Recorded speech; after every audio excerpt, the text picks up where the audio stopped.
I had worked for nearly 5 minutes when I heard a shout, and suddenly there were people all around me. Then I married my second wife, Emily. I went to live in her house in Northern California. It's a big house with a lot of land around it, just outside a small town. The next house is almost exactly the same, and that belongs to Emily's sister Millicent. Millicent and Emily. Sisters. But completely different in looks and character. Millicent is tall and rather thin. She is very strong-minded and likes to control everyone around her, including Emily. She wasn't at all pleased when I came and took Emily away from her influence. Emily is rather short and, well, fat. As she says, she weighs 11 or 12 kilos too much. She doesn't claim to be very clever, and usually she does what other people want. Not always, though. For 3 weeks now, Emily had been away. But Millicent had been watching me closely. She was with me now, drinking coffee in our sitting room. The telephone rang, and I answered it. Yes? Yeah, this is Emily. Emily, what is your surname? Oh, really, dear? Emily, your wife. I'm sorry, you must have a wrong number. I put the telephone down. Millicent was watching me. You look as white as a sheet. You seem frightened. Shocked. Who telephoned? It was a wrong number. Millicent drank. Oh, Albert, I thought I saw Emily in town yesterday. But that's not possible. Of course it's not. Emily is in San Francisco. Yes, but where in San Francisco? She didn't say. She's visiting friends. Emily doesn't have any friends in San Francisco. I know all her friends. When will she be back? She wasn't sure when it would be. I've heard, Albert, that your first wife died in a boating accident. She fell out of the boat and died in the water. I'm afraid so. She couldn't swim. And you were the only witness to the accident. I believe so. No one else ever came forward. Did she leave you any money, Albert? That's nothing to do with you, Millicent. In fact, Cynthia had $50,000 and one sailing boat. Poor Cynthia. She had taken her boat out alone that day. I had seen the accident from the boat club and rushed out in another boat, but it was too late to save her. Millicent finished her coffee and left. When she had gone, I went for a walk through the woods behind the house. I walked to an open space between the trees, which had a little stream running through it. How peaceful it was here. Quiet. A place to rest. I had been coming here often in the last few days.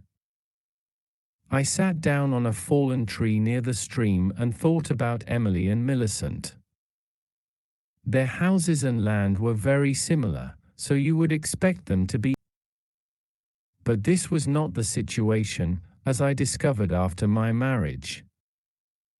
Emily owned her house and the land around it, but she could not afford to employ people to look after them. Millicent, on the other hand, employed a lot of people in her house, and even a lawyer to look after her money.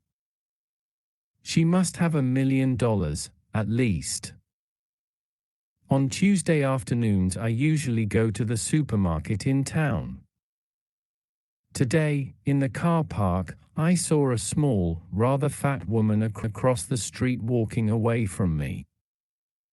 She wore a purple dress and a brown hat. It was the 4th time I'd seen her in the last 10 days. I hurried across the street. She turned the corner and I started to run. When I reached the corner, she was nowhere in sight. I was standing there when a car stopped beside me. It was Millicent. "What are you doing, Albert? I saw you running. I've never seen you run before." "Oh, I was just taking a little exercise." I was still breathing hard as I walked back to the supermarket. The next morning, when I returned from my walk to the stream, I found Millicent in the sitting room, pouring. "I've been in the bedroom looking at Emily's clothes," Millicent said. "I didn't see anything missing."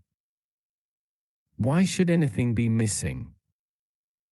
Has there been a thief in the house?" "Don't tell me that Emily went off to stay with friends in San Francisco without any luggage." "She had luggage. Though not very much." "What was she wearing when she left?" "I don't remember," I said. That evening, as I prepared for bed, I looked inside Emily's cupboard. What could be done with her clothes? Perhaps I should give some away? I woke up at 2 in the morning, bright moonlight was shining on my face. I dressed and went out to the. I needed something for digging a hole. I chose a spade with a long handle, put it on my shoulder and began walking towards the stream. I was nearly there when I stopped. I shook my head slowly and returned to the bus. I put the spade away and went to bed.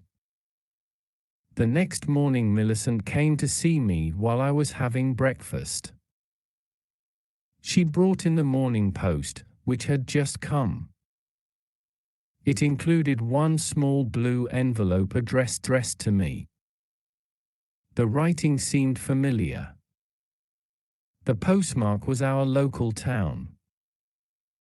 I opened the envelope and pulled out a sheet of paper. "Dear Albert, I miss you so very much. Soon, Albert. Soon. Emily."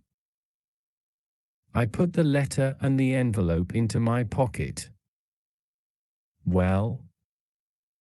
Millicent asked. I thought I recognized Emily's writing on the envelope. "Did she say when she'll be back?" "That is not Emily's writing. It's a letter from my aunt in Chicago." "I didn't know you had an aunt in Chicago." "Don't worry, Millicent, I do have an aunt in Chicago." That night I was in bed, but awake, when the telephone beside my bed rang. "Hello, my sweet. This is Emily." "You are not Emily. You are someone." "Don't be silly, Albert. Of course this is me, Emily." "You can't be Emily. I know where she is, and she couldn't telephone at this time of night." "You think you know where I am?" "No, I'm not there now." It was too uncomfortable. So I left, Albert. I got out of bed and dressed. I went downstairs to the study and made myself a drink. It was nearly 1 o'clock in the morning when I went to the garden and took out the spade. This time I went all the way to the space between the trees. I stopped beside the highest tree of all. I began taking big steps, counting at the same time. 1, 2, 3, 4. I stopped at 16. Then I began digging. I had been digging for nearly 5 minutes when I heard a shout, and suddenly there were people all around me, shining lights in my face. I recognized some of the people who worked for Millicent, including her lawyer. Now Millicent herself stepped forward. "So you wanted to be sure she was really dead, Albert? Wanted to be sure she was really dead, Albert? And the only way to do that was to return to the place where you buried her." "I am looking for old Indian knives," I said. "There's a belief that if you find one in the light of the moon, it will bring you good luck." Millicent took no notice of this. She pointed to some people I didn't know. "These are private detectives," she said. "They have been watching you 24 hours a day, ever since I guessed what really happened to Emily." She pointed at a small, rather fat woman. "That's Mrs. Macmillan." She was the woman in the purple dress, and she copied Emily's writing. "And this is Miss Peters. And she was the voice of Emily you heard on the telephone." There were also 2 detectives, who had brought their own spades. Now they began digging in the hole which I had started. "We knew you were getting worried, Albert," said Millicent. "You almost dug her up last night, didn't you? But then you changed your mind." "That was lucky, because last night I didn't have so many people to watch you. Tonight we were ready and waiting."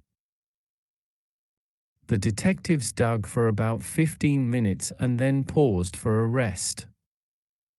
"This ground is very hard," said one. They went on digging until the hole was 2 meters deep. "Nothing has been buried here," said the other. "The only thing we found was an old Indian knife." I smiled at Millicent.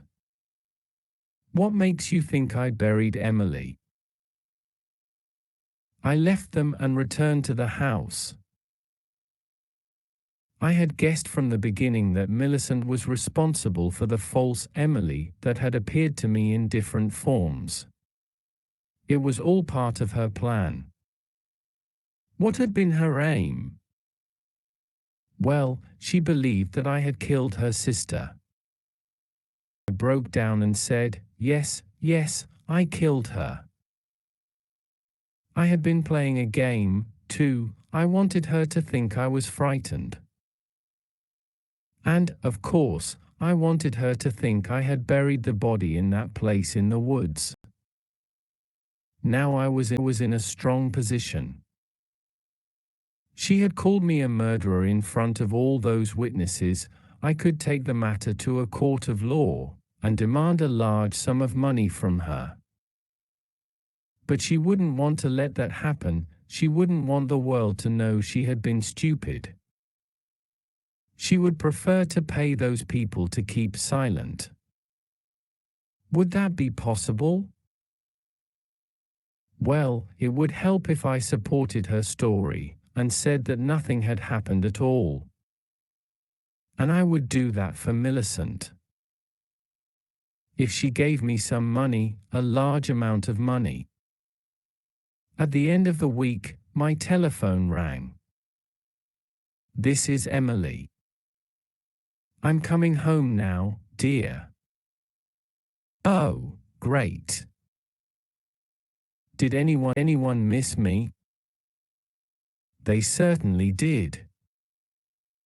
You haven't told anyone where I've been these last 4 weeks, have you, Albert? Especially not Millicent. I told her you were visiting friends in San Francisco. Oh dear, I don't know anybody in San Francisco. Did she believe you?